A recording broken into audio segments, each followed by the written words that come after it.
Well, what is going on, everyone? Welcome back to Kitchen Table TCG. Today, I want to talk about Commander Masters. I know Lord of the Rings set is coming out first, but there is some amazingly cool cards coming out for Commander Masters.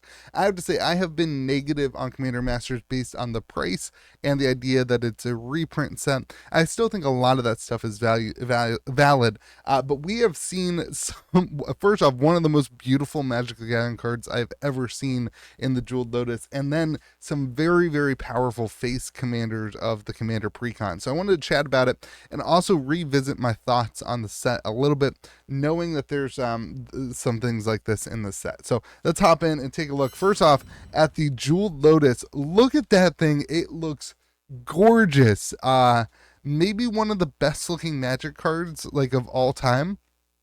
It just looks like they put a lot of attention to detail, and when they first spoiled this, I was kind of underwhelmed by the artwork. They called it the shattered foil or whatever, like where it comes out. It's almost like a 3D effect, and on a flat surface on a computer, it doesn't look that good. But when you see this card in somebody's hand and actually see a physical version of the card, not just an image, this thing looks incredible, and it does look like they have put an incredible amount of detail into creating these cards. And this is what Magic should do. This is what Magic should be able to accomplish. They should be able to make cards that make us just take a step back in awe. They are the #1 trading card game in the world, and they should make cards appropriate to that. And so I would love to see them do more things like this in the future and put this kind of care to attention to detail that you see on this card, because I think this should be the standard for what a flashy Magic card looks like. It just looks gorgeous. Really excited. I think this will be incredibly expensive. I think the Jeweled Lotus is already $300-400 card in the borderless one from Commander Legends.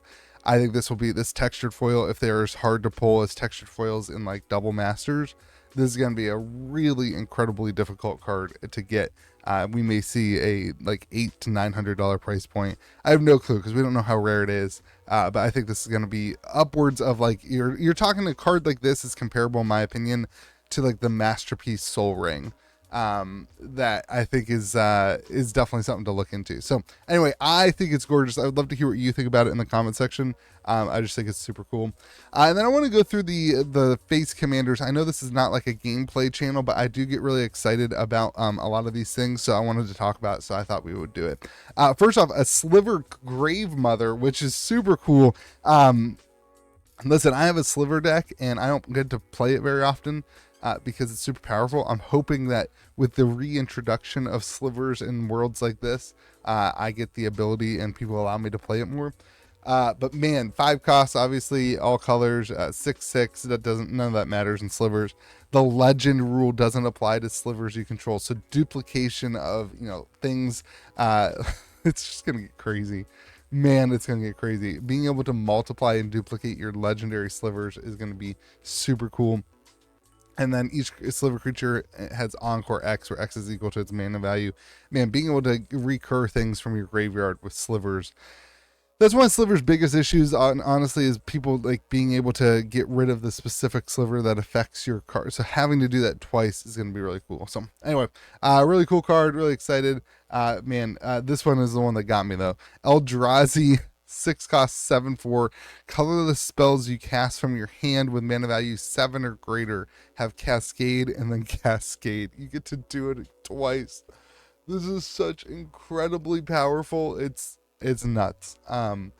Man, ramping into stuff like this, this is gonna be a super fun deck. I'm really excited to do a 4-player game with just these decks in the same ecosystem. I think it's gonna be a lot of fun, and they've been doing that a lot lately. They've been creating these decks in ecosystems that are really fun to play against each other. So I hope they continue to get better at that. Warhammer was really the best scenario we saw in that, and so I hope they continue to get better at that. I hope Lord of the Rings is like that, and then I hope that these are just really fun to play against each other. So really cool. I can't pronounce that. Zuludok Void Gorger. Just again, like a really powerful, super powerful card. This is the most beautiful artwork out of any of the face commanders. I love this thing, and just graveyard shenanigans all day. This is a 5-cost 4/4 with menace, and other enchantment creatures you control have menace. And then whenever she enters the battlefield or attacks, exile up to 1 target non-aura enchantment card from your graveyard. So you're getting enchantment cards in your graveyard.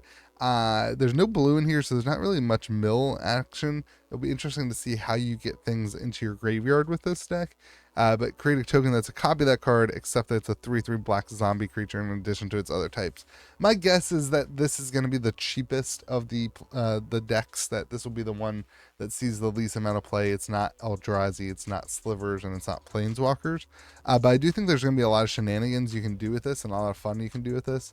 It'll be interesting to see people's builds. This was the one I think has the most wide range of builds, and I think it'll be really fun to watch how people come up with different ways of utilizing this commander. But all right, last one I want to talk about is this legendary Planeswalker Guff, 4 costs for 5 loyalty points. This is the Planeswalker party deck. At the beginning of your end step, put a loyalty counter on another target Planeswalker you control. Now, I believe that doesn't trigger the ability of that Planeswalker, but you are just upping your Planeswalkers over and over and giving them more power, which is really cool. And then its up cost is create a 1/1 red wizard creature token with, you get mana only to cast Planeswalker spells. -3, you draw X cards, and Commodore Gruff deals X damage to each opponent, where X is the number of Planeswalkers you control. If you've not seen a Planeswalker tribal deck, they can go off. I have a buddy who has one, and it is powerful. They're drawing tons of cards. They're putting a bunch of stuff out on the battlefield. I can see that this X damage for -3 could be upwards of 8 to 9 damage pretty easily. Maybe not out of the gate for this deck, like maybe not out of the box, but if you upgrade this at all, you can see some increase. I think you're going to start seeing, if you're speculating on cards, looking at some of the Planeswalkers that are in these colors, some of your Jaces, Narset for sure, that may be going, that slot into this deck, may be a good spec if you are looking to build this deck before other people start thinking about it. Because I just think like this is going to be fun. People like Planeswalker decks. I hate playing against Planeswalker decks because it's so much to keep track of. But very interesting, very powerful cards. This is what I wanted to kind of chat about. The power level of all 4 of these decks seems very pushed, just from the face commanders. I mean, look at this thing. Cascade. Legend rule doesn't apply. These are powerful effects. Like, I'm not sure that this is the best sliver commander, right? But this is a great, powerful effect. And I think these decks are going to do phenomenally well. If you haven't talked to your local game store about this, I would definitely make sure that they are ordering quite a bit. I doubled my order for the commander decks. And I think this is going to be a very popular commander set. I have the Commander 17 set, and I haven't felt like commander sets other than Warhammer have been this tightly knit and this cool for a long time. And again, I just feel like Wizards is really upping the bar on what the commander precons look like in this year. It got kind of bad for a couple months, for a year or two, where they just kept making these decks that weren't that much fun and it wasn't that exciting. But these ones, man, they seem really interesting. So let me know what you think about them in the comment section below. I hope you have yourself a fantastic day. Be kind to the people around you, and we'll see you again next video.